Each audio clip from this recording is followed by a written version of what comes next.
Itu tadi informasi mengenai COVID. Jadi saya rasa malam ini saya ingin share sedikit tentang COVID ya.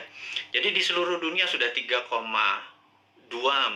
miliar vaksin tersebar, dan sahabat saya di Amerika baru aja pagi tadi menelpon saya, jadi malam di sana, bahwa Amerika itu menarik, bahwa 49,1% adalah natural herd immunity, alias mereka terpapar dan sembuh sendiri. Kemudian 13 sekian persen menggunakan vaksin. Jadi kalau 49 tambah 13 mereka sudah hampir 70%, alias sudah kena herd immunity-nya. Jadi kalau 10% lagi divaksin dalam waktu 3 atau 4 bulan, kemudian Amerika sudah melewati herd immunity. Dan Eropa juga sama. Saya pernah menceritakan di video narasi bahwa pemerintah Belanda menyatakan menggunakan herd immunity, jadi benar-benar dilepas warganya, dikasih vitamin, dan sistem rumah sakit dikuatin dan dilindungi mereka-mereka yang rentan, ada komorbid dan usia tua. Dan terbukti bahwa sekarang negara-negara Eropa bahwa 40% menggunakan natural herd immunity, yang 20-30% pakai vaksin. Jadi vaksin minoritas, mayoritas adalah menggunakan herd immunity. Indonesia saat ini mungkin yang herd immunity berdasarkan data di bawah 10%, yang terpapar dan sembuh, yang tanpa tanpa gejala dan lain sebagainya. Kemudian yang kita baru berapa persen ya, dengan kecepatan 250.000 suntik per hari, 3 tahun lagi kita mendapatkan herd immunity itu mungkin sekarang baru 20-25% yang sudah dikatakan kebal gitu ya. Jadi mencapai 70%, 80% pencapaian ini masih cukup lama. Jadi saya pikir kita ada ya, sekali lagi bukan salah bernegara lah. Keputusan kemarin tidak tepat, tetapi jangan sampai sekali lagi tahun depan menjadi tidak tepat. Kita udah 4 kali minus loh, kuartal 4 kali minus growth ekonominya, 4 kuartal. Itu sebenarnya berat nanti ya. Sekarang kita bicara COVID dulu. Jadi Tiongkok saat ini sudah mencapai 70% juga imunitasnya, dan mereka mengatakan mereka pakai vaksin. Tapi sekali lagi, data dari Tiongkok saya nggak pernah percaya utuh, karena negara komunis itu memiliki propaganda. Malah feeling saya sekali lagi, rasanya Tiongkok menggunakan herd immunity juga, alias 40% dari populasi menggunakan natural herd immunity. Mereka terpapar dan mereka sembuh, dikasih vitamin dan dikasih sarana kesehatan. Yang 30% atau 40% baru pakai vaksin, sisanya vaksinnya diekspor ke luar negeri. Jadi jangan-jangan Tiongkok sendiri pakai herd immunity natural gitu ya, dan sementara kita pakai herd immunity vaksin gitu ya. Semuanya benar. Saya tidak anti vaksin, saya sangat mendukung vaksin. Vaksin terbukti mengurangi tingkat fatality atau tingkat kematian. Jadi divaksin itu penting, tetapi lebih penting lagi kalau herd immunity natural, kekuatannya natural alami gitu ya. Nah, vitaminnya multivitamin biasa, B kompleks, B12, vitamin C, vitamin D plus matahari, olahraga, makan sehat, dan lain sebagainya. Itu adalah basic untuk meningkatkan imunitas, dan kemudian mineral-mineral dan lain sebagainya. Itu basic sekali dan semua dunia juga tahu, sehingga yang terjadi di negara Tiongkok adalah mereka-mereka yang natural herd immunity-nya. Dan ini ada yang menarik, sampai ada sebuah statement dari Anda kalau suka nonton, dengar ya.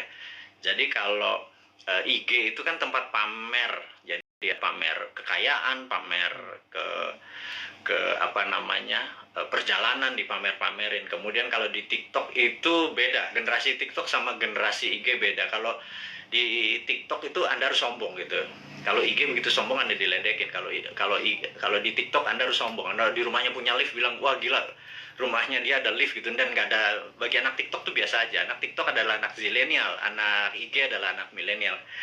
Dan mereka ini adalah orang-orang yang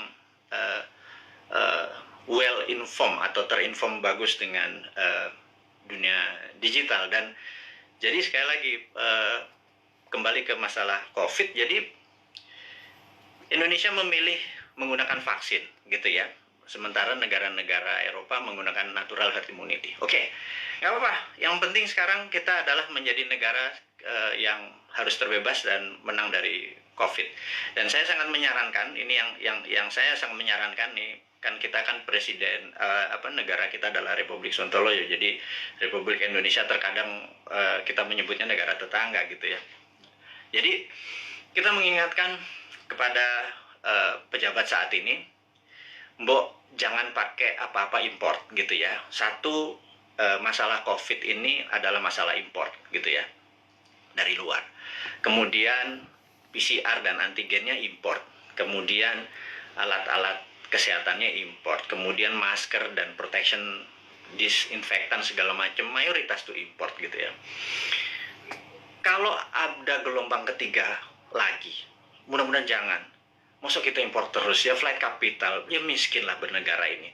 Sudah sistem bernegaranya saat ini keuangannya cuma 44% uang beredar dari GDP nasional. Bisa dibayangin Singapura 120% uang beredar dari GDP nasionalnya. Korea Selatan, Jepang. Tapi nggak tahu kenapa kita cuma sepertiganya. Waduh, wahai ibu pejabat yang sering dapat prestasi, mohon dijelaskan lah. Jadi kami ini sering nanya gitu ya. Ya kalau kaum New Mind nanti yang berkuasa pasti kita bisa 1:120%. Jadi kita naikin 3 kali lipat dari uang beredar pada saat ini. Gimana kita bisa maju kalau uang itu ditahan? Yang kedua adalah pajak lah jangan naik terus. Maksud saya begini loh.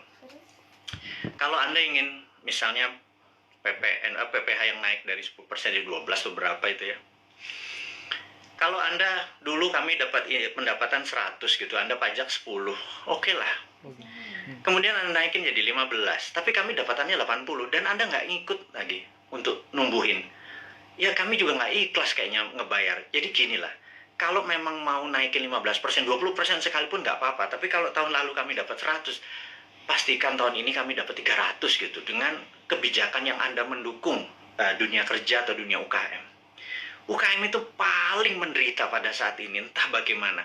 Nomor satu ya, kalau mau maju, kita semua tahu rule of thumb-nya untuk maju negara itu sangat sederhana, yaitu kredit selalu tumbuh di atas 15% setiap tahunnya daripada tahun belakangan. Jadi kalau tahun lalu 100 ya tahun ini 115. Minimum dengan naik 15% dari kredit tadi, negara naik 7%. Kalau sekarang jangankan 4%, 5% naik. Jadi kalau growth-nya cuma 2% malah minus itu ya wajar karena uang terlalu ketat. Dan apa sih susahnya Anda untuk memprinting money berbasis production gitu loh. Kita udah ingatkan berkali-kali dari 2016 Bosman Sontoloyo ini mengingatkan MMT itu modern monetary theory yang digagas oleh Michael Hudson itu bukan isapan jempol. Kita cuma beda mazhab aja. Anda Keynesian, kita post Keynesian. China pakai sudah dari tahun 89. Amerika pakai dari tahun 71 printing money itu. Terus negara Eropa, negara Jerman pakai semua. Ini untuk menyelesaikan masalah COVID ini ya Tiongkok pun melakukan printing money saat ini. Dan kok kita malah minjem sih? Aduh, gimana sih? 6.500 triliun loh. Itu bunganya aja udah hampir 3.300 triliun. 300 triliun kalau buat beli obat itu selesai masalahnya, gratis semua, PCR gratis, antigen gratis. Kalau PCR-nya bayar, antigennya bayar, gimana kita mau travel? Terus udah kayak gitu dengan PPKM kita ini udah taat sama ininya, tapi semuanya bayar gitu ya. Vitamin bayar gitu ya. Terus pajak bayar, terus kita pokok nggak pernah kebayar, negara sibuk bayarin utang, terus nambah utang. Aduh, ini mau mulai dari mana? Kita nih bertanya. Jadi sekali lagi, sahabat semua, kaum New Mind, kita ingin ke depan kita menjadi negara berdaulat. Jadi hari ini yang mau diinformasikan adalah gimana caranya kita di tahun 2045 Indonesia adalah negara superpower. Udah, ya itu adalah tema hari ini. Kenapa kita bilang ada yang penting dari Bosman hari ini mau mengumumkan sesuatu, yaitu kita ingin tahun 2045 pada saat Indonesia 100 tahun, Indonesia emas, Indonesia menjadi negara superpower, bukan sekedar negara kaya lagi, negara superpower. kita nggak bisa tumbuh hanya 5% atau 7% seperti janji-janji kemarin di dalam kampanye. Nggak bisa. Kita tumbuh harus lebih powerful dari angka-angka itu. Terus bagaimana membuat ini berdaulat gitu ya? Oke, sahabat semua. Saya ada beberapa informasi sebelum kita masuk ke topik ke sana, bahwa kita tahu saat ini negara-negara sudah kena herd immunity-nya dan kita masih belum. Dan penting untuk kita memberi informasi adalah begini, sahabat. Saya mengingatkan, kita masuk ke topik berikutnya setelah tadi ini masuk. Jadi beberapa kali kita kalau naikin informasi di IG, toto bisa hilang gitu ya. Kemudian di sosmed yang lain seperti YouTube, channel kita sering di warning, sering diperingati dan hilang. Di Facebook, jadi kita udah berapa kali hilang, terus 7 kali kita diperingati Facebook, IG, Twitter kita hilang, terus YouTube kita pernah hilang gitu ya. Dan ternyata saya baru memahami setelah algoritma teman-teman melihat dan dilaporkan, ternyata cara menghilangkannya gampang. Begitu mereka tidak ingin video atau tulisan segala macam itu, sekelompok buzzer adalah menginformasikan, melaporkan bahwa ada unsur porno, ada unsur dan lain sebagainya, sehingga pemilik sosial media yang tidak bisa berbahasa Indonesia itu pokoknya dapat laporan, terus mereka kasih peringatan kita gitu ya. Agaknya ide-ide kita ini sudah mulai menakutkan baik globalis di internasional ataupun pemikiran bernegara. Padahal kita tidak berniat untuk revolusi, berkudeta. Kita ingin negara kita utuh dan kita ingin negara kita menjadi negara berdaulat di 2045. Kita tidak tergantung pada negara asing gitu ya. Yang kita tanyakan misalnya pada saat kita taat, tapi TKA asing masuk. Anda datang deh jam 12 malam, jam 2 malam ke Soekarno-Hatta pakai masker ya, sama disinfektan. Anda bisa lihat ada 300 orang, 500 orang, terus mereka nggak ada karantina. Pertanyaan sederhana, kenapa nggak dikarantina sih? Gitu aja. Segitu kuatnya pendukung mereka-mereka ini, yang saya nggak tahu pejabatnya mungkin sakti sekali gitu ya. Sehingga waktu kita peringati, kenapa mereka bisa masuk? Kenapa kita taat, terus mereka asing bisa masuk, terus mereka bisa ikut bersama-sama komersial flight dengan warga negara Indonesia lainnya, mereka tidak bisa berbahasa Indonesia. Setuju Om, setuju. Jawabannya adalah jangan macam-macam, suruh diam kau, gitu ya. Karena nanti kalau negara itu tidak mau invest di Indonesia, Indonesia bisa rugi. Itu kalimat yang benar-benar menurut saya, lo gila ya, jangan gitulah. Emang satu-satunya negara ngomong itu memang Tiongkok apa? Segitu taatnya gitu, enggak gitulah. Jangan berkata begitu, kita bukan anak-anak lah. Berbicara yang lebih elegan sedikit, dengan data, dengan santun, jangan membentak, jangan menghardik gitu ya. Kita bertanya juga baik-baik, ya kasih jawaban aja gitu ya, bahwa nanti kita urus, kasih yang manis lah gitu. Kita udah capek saling bentak, saling curiga gitu, udah capek gitu. Bernegara elegan sedikit, statement lah, jadi negarawan lah. Jangan jadi pedagang, ada cuan, ada untung segala macam gitu ya. Ya lu untung, gua kagak gitu ya, apalagi rakyat gitu ya. Itu kami bertanya gitu ya, kami dapat apa? Udah asetnya hilang, tanah air kita hilang, diambil barangnya, kita cuma dapat apa? Dapat pajak gitu. Buktinya kita tetap dipajakin tuh. Terus apa? Dari apa untungnya gitu ya? Terangin aja, ini untungnya segini. Kalau kita yang tahu adalah aset kita hilang, nikel kita gone, digantikan dengan apa gitu. 20 tahun lagi, Anda ingat, saya pernah ke Nauru. Nauru itu negara menarik. Dulu dia penghasil P2O5 atau fosfat. Wah, kayanya bukan main. Tapi beberapa 20 tahun yang lalu Nauru kehilangan fosfatnya karena dikeduk habis. Ya sudah, sama Amerika waktu itu, dikeduk habis. Negaranya miskin, hidupnya tinggal dari pariwisata aja saat ini. Naurunya kehilangan asetnya. Anak cucunya cuma bilang, oh dulu kita menghasil fosfat ya, gitu ya. Jangan sampai anak cucu kita bilang, Eyang, dulu Indonesia menghasil nikel ya. Nikelnya di mana ya? Tahu. Kita dapat apa waktu nikel itu dijual? Nggak dapat apa-apa. Kita dapat virus, gitu ya. Hal itu kan susah kalau kita dijawab sama cucu cicit kita bertanya hal-hal seperti begitu gitu. Jadi kita tanya balik, kalau memang hanya didapat nikel itu kalau bisa atau produk-produk alam itu sumber daya alam. Kalau kita percaya MMT, Modern Monetary Theory, maka sumber daya alam itu bukan sebagai alat komoditi atau alat dagang, tetapi sebagai alat tawar. Jadi keuntungannya itu bukan hanya dari jualan, tetapi ada benefit lagi. Jadi di atas Financial benefit, sekali lagi, di atas Anda para pejabat sekarang tuh apa-apa kan financial benefit. Kita dapat untung, dapat untung. Selalu untung dan cuan gitu ya. Cara bernegara segitu kesannya kayak anak TK gitu ya. Karena kalau cara bernegara di atas keuntungan materi, itu ada namanya humanitarian benefit, keuntungan atas nama kemanusiaan. Terus ada namanya nasionalis, keuntungan untuk negara gitu ya. Bukan hanya keuntungan sekedar dari pajak, dari dagang, dari selisih jual beli gitu ya. Tapi humanitarian, atas kemanusiaannya. Anak cucu kita masih benefit gitu ya. Nah, kalau kita pakai SWF, Sovereign Wealth Fund, itu asetnya masih di situ. Nikel kita masih di situ. Nah, kita mendapatkan funding dari situ untuk membangun sektor yang lain. Jadi, dana yang masuk itu untuk membangun apa? Kok kita masih ngutang? Saya bingung sekali. BUMN rugi, kita masih ngutang, aset kita hilang.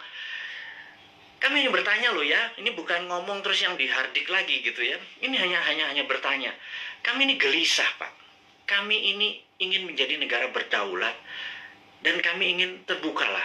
Karena itu, karena kalian tidak berbicara selama PPKM ini, ya sudahlah. Kami aja lah yang muda-muda ini yang punya ide new mind ini yang berbicara. Tuh oposisi juga nggak bicara juga. Kalaupun mereka bicara juga nggak ada solusinya. Beda kalau new mind itu selain berbicara, mengkritik, ada solusinya. Itulah membuktikan bahwa kita ini NKRI garis lucu, bukan garis lurus lagi gitu. Di atas lurus itu lucu gitu ya. Karena semuanya jadi seru, jadi lucu, jadi fun gitu. Baik. Jadi mengingat video-video kita, informasi-informasi kita tuh sering ada caranya untuk tidak bisa beredar gitu ya. Jadi toto di atas 21 tahun, sehingga untuk video ini ditonton harus masukin password, harus masukin identitas yang lain sehingga tidak beredar kenceng. Jadi gini deh, sahabat semua, saya dengan ini menyatakan Anda boleh upload seluruh video Bosman, masuk ke video Anda, masuk ke YouTube channel Anda, masuk ke sosial media Anda. Kalau Anda dapat AdSense, dapat uang dari iklan yang masuk, ambillah semua itu untuk Anda. Saya tahu ada sekarang ini udah puluhan saat ini yang menggunakan video-video Bosman masuk ke video mereka. Nggak masalah. Jadi bukannya kita bilang, lu pakai nama gue, pakai produk gue, nggak ada. Karena di sini bukan uang yang kita harapkan dari kepentingan-kepentingan video-video tadi. Video tadi adalah untuk kesadaran bernegara. Jadi saat ini video Bosman hanya ditonton 1 juta viewer per hari. Dengan Anda, sahabat semua, ada 9.000 saat ini. Kalau Anda share atau upload satu aja, apalagi semuanya ya, ada 600, sudah hampir 600 itu, dan Anda dapat financial benefit. Saya tahu banyak sekali ada yang pernah lapor ke saya, terima kasih Pak, saya dapat 17 juta komisi fee dari AdSense YouTube bulan ini dari video-video Bapak. Saya bilang ambil lah, saya bilang kayak gitu. Itu Anda semua bisa benefit dari itu semua. Tapi poinnya adalah jika suatu hari YouTube channelnya Bosman dan itu Bosman di drop atau di block atau di take down atau diapain lah, terserah. Misi-misi kita tetap tercapai. Sekali lagi, ini bukan masalah uang. Ini adalah masalah bagaimana mengedukasi supaya tahun 2024, pada saat Old Mind ini sudah di masa ujung pemerintahannya, kita bisa, ide kita diterima. Bosman bukan mau jadi presiden, gue mau jadi lord. Jadi nggak ada cita-cita untuk, yang penting idenya. Ganti semua ide tua itu semua. Mosok kalau si A yang jadi tetap pakai IMF, si B yang jadi tetap pakai obornya Cina. Coba aja lihat sekarang yang di etalase di 2024. Semuanya pasti begitu jadi. Tanya deh, begitu jadi pasti pakai itu lagi. Bernegaranya taat sama Amerika lagi, takut sama Tiongkok lagi gitu ya. Jadi oke lah, siapapun nanti yang jadi, mereka akan bilang, Bosman, gue ambil konsep lo ya, karena ini membuat Indonesia berdaulat. Apa jawaban saya? Ambil, Jo, gitu ya. Kalau kita Manado nih, ambil lah, dia bilang gitu. Nggak masalah, karena ide kita, yang penting ide kita diterima. Nomor 1 kan MMT, Modern Monetary Theory, itu adalah printing money. Jadi pasti Bappenas kita adalah orang-orang yang mendesain bernegara ini 12 lapis. Nah, sahabat semua, apa itu desain 12 lapis? Jadi misalnya kita mau buat benang atau baju gitu ya, baju kita kainnya dari mana, benangnya dari mana, mau pakai polyester, mau pakai katun, 100% kapas. Terus kancingnya dari mana, mau pakai resleting dari mana, ada yang pakai batok, ada yang pakai plastik, ada yang segala macam itu kita bukan sekedar ini. Dan itu semua kita biayai, 12 level itu kita biayai, nanti distribusinya kemana, pakai jalanan apa, mobilnya apa, semua akan kita gunakan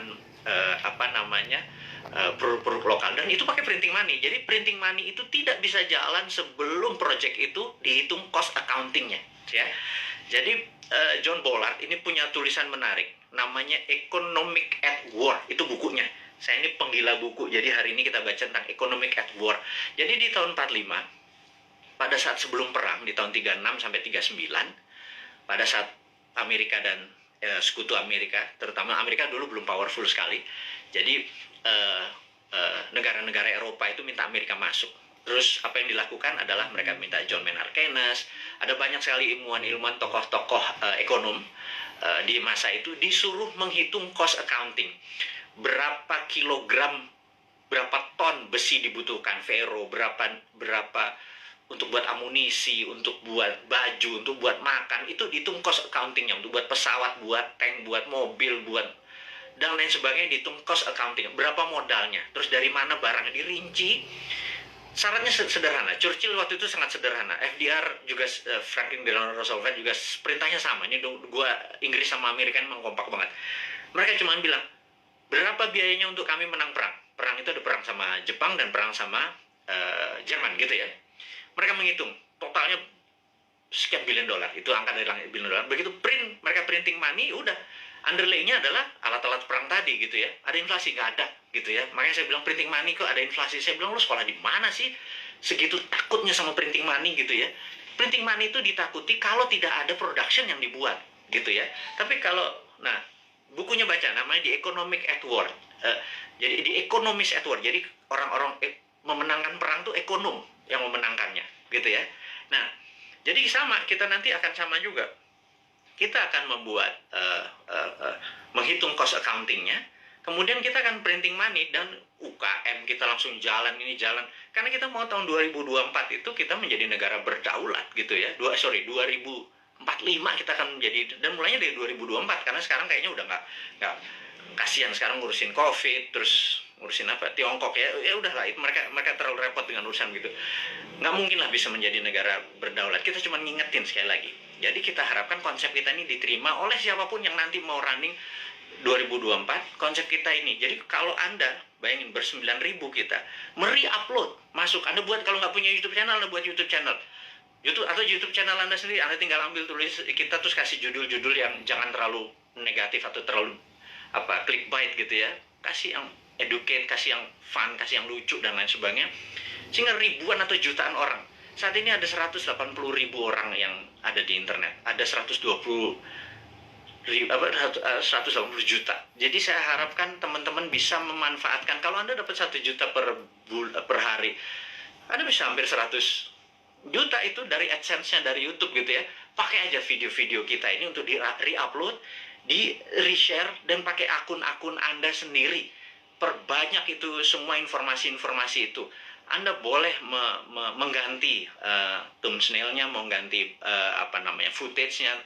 Yang penting voice-nya jangan dipotong. Narasinya gunakan tulisan agar orang menjadi lebih paham gitu ya. Ini tujuannya bukan untuk memecah belah bangsa, ini tujuannya untuk membuat kita negara berdaulat. Dan cara cerdas bernegara ini sudah hampir 600 video. Sebarkanlah gitu ya.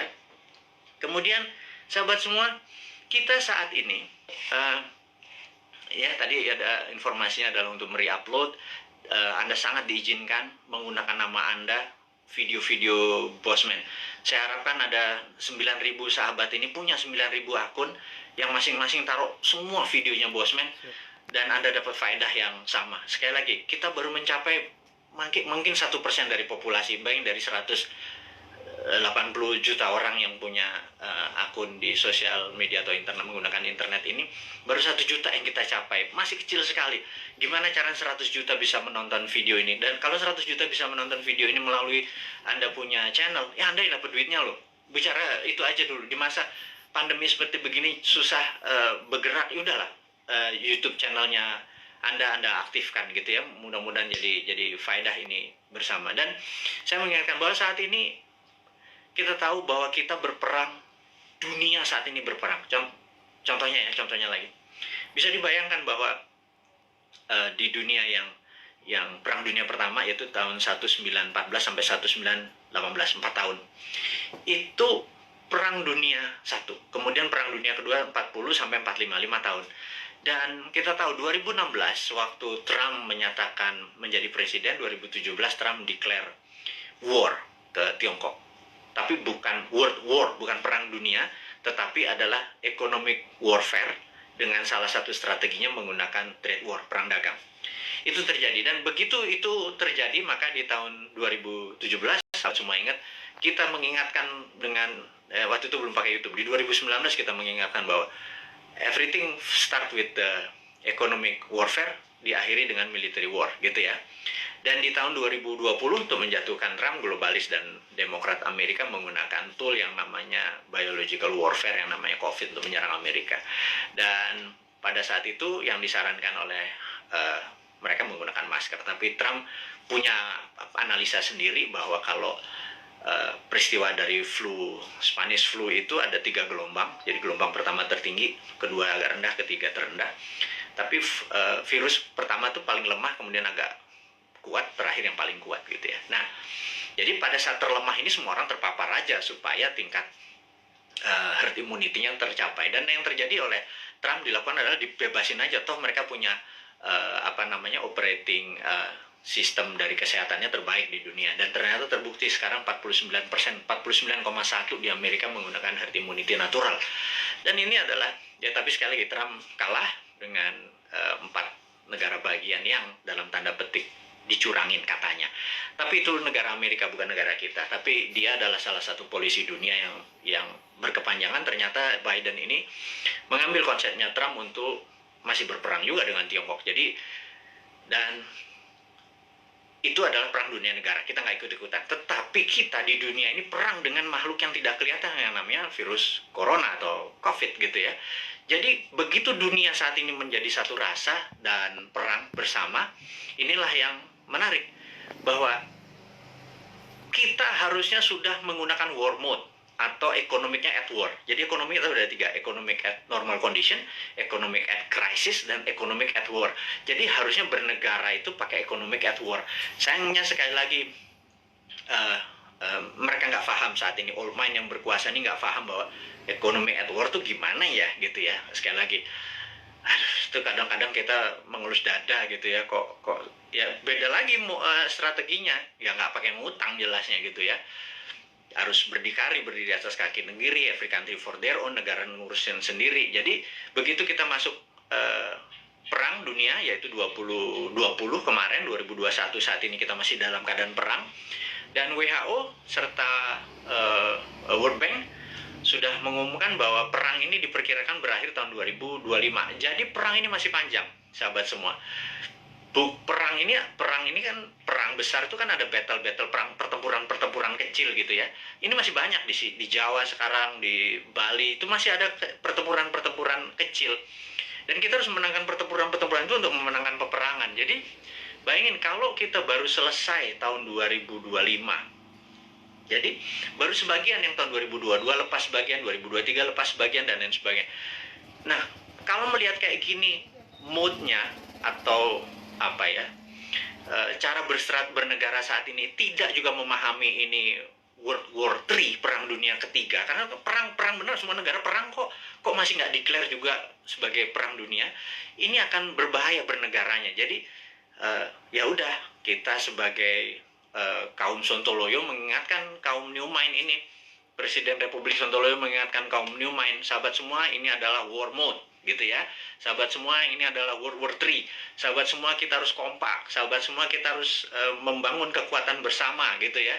Sahabat semua, kita nggak usah bergantung pada negara lain. Kita bergantung pada kekuatan tanah air sendiri. Nah, gimana cara bergantung pada tanah air sendiri nih? Nah, ini informasi berikutnya mau diumumkan. Jadi sahabat semua, kalau Anda punya UKM, sekali lagi, Anda punya UKM, Anda perlu dana. Saat ini di Santara ada sekitar 2 triliun dana dengan 280.000 investor receh. Ya, sederhana ya, 280 investor tuh anggap masing-masing naruh 10 juta rupiah aja untuk invest di portfolio keuangannya mau invest di UKM Anda. Jadi kalau 10 juta dikali 280 itu 2,8 triliun. Jadi ada 2 triliun. Sahabat semua, kalau Anda punya UKM, Anda perlu dana. Anda lihat di IG, di wall IG, maka di situ udah ada informasi, kirimkan Anda punya, ada 7 persyaratan, Anda perlu uang berapa, apa yang Anda butuhkan, bisnis Anda seperti apa, dan lain sebagainya, dan kita akan review di 280.000. Dan bagi Anda yang saat ini bingung mau ngapain, bisnis baru kan susah, tapi kalau Anda punya uang, Anda join sebagai investor untuk membantu UKM. Jadi Santara adalah penghulu untuk menghubungkan si cowoknya adalah si investor, si ceweknya adalah si UKM. Dan saat ini Santara adalah perusahaan terbesar dan nomor 1 leading di perusahaan urun dana ECF, Equity Crowdfunding, dan ini adalah kontribusi dan itu adalah kontribusi dari komunitas kita New Mind ini untuk membangun ekonomi Indonesia. Itu base-nya MMT kita kan pro pada UKM, pro pada bottom of pyramid. Jadi bukan yang tarik piramid di atas, kita pro pada bottom of pyramid. Ini membuktikan bahwa kita bukan cuma konsep doang. Beginilah cara kita bergandengan tangan. Jadi tadi ya, nomor 1 kita re-upload, kemudian re-share apa yang kita punya informasi. Kedua adalah yuk gandengan tangan untuk membangun UKM. Karena UKM ini yang kuat terhadap masalah krisis ekonomi. Inilah yang membuat Indonesia nanti take off di 2045 adalah kekuatan UKM yang 40-50 juta itu. Tapi UKM itu mungkin kita bagi 3, ada kecil, mikro, kecil, dan menengah. Saat ini mungkin kita yang menengah dulu ya, ngapunten. Jadi kita belum bisa menolong yang mikro gitu ya, yang juga yang kecil gitu. Kita yang menengah dulu. Pelan-pelan. Tangan cuma 2. Organisasi kita masih muda gitu ya, baru 3 tahun. Tapi sahabat semualah yang bisa membuat kita bisa menolong menengah, kecil, dan nanti yang ke mikronya gitu ya. Makanya yuk gandengan tangan, kita invest di UKM. Kemudian ada lagi yang kami mau umumkan sekali lagi, teman-teman, bagi mereka yang saat ini ada kondisinya kita tahu nggak stabil ke depannya, tidak ada yang terbaik daripada uang Anda ditaruh di gold atau di emas gitu ya. Jadi daripada, dan emas itu kalau pakai fisik kan bisa bermasalah. Sebentar lagi Dinaran akan menerbitkan ATM gold.